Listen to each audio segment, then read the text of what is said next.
ఆకాశంలో దేవతల సభ నడుస్తోంది. సూర్యదేవుడు మధ్యలో, దేవేంద్రుడు పక్కన.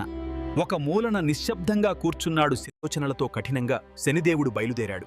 మంచు పర్వతాల మధ్య కైలాసానికి చేరుకున్నాడు. మహాదేవుడు ధ్యానంలో ఉన్నాడు. శని వినమ్రంగా నమస్కరించాడు. ప్రభూ, నా దృష్టిని అందరూ భయపడుతున్నారు. నేనెక్కడుండాలి? శని, నీవు న్యాయానికి ప్రతీకవు. నిన్ను నా ఆలయంలో ఉంచుతాను. కాని మూలన శివుడు అన్నాడు, భక్తుడు ముందుగా నిన్ను దర్శిస్తే అతని పాపాలు కరిగిపోతాయి. నీ దృష్టి కఠినం కాదు శని, అది దివ్య మార్గం. పై దేవాలయ నిర్మాణం మొదలైంది. స్థపతి కలలో శివుడి ఆజ్ఞ వినిపించింది. శని విగ్రహాన్ని దక్షిణ మూలలో ఉంచు. అలా ప్రతి శివాలయంలో శని స్థానమొచ్చింది. గోపాలుడు ప్రతిరోజూ ఆలయానికి వచ్చేవాడు. శివుని పూజించేవాడు కాని శని విగ్రహాన్ని చూడేవాడు కాదు. ఒకరోజు అతని జీవితంలో మార్పు మొదలైంది. గోపాలుడి జీవితంలో కష్టాలు వెల్లువలా వచ్చాయి. అతను ఏడుస్తూ అన్నాడు, శివా శివా, నేను. గోపాలుడు అర్థం చేసుకున్నాడు. శనిని భయపడకూడదు, విశ్వసించాలి. అతను శనికి నమస్కరించి మన్నింపు కోరాడు. శనిదేవుడు సాంత్వనగా నవ్వాడు. శనిదేవుడు ప్రత్యక్షమయ్యాడు.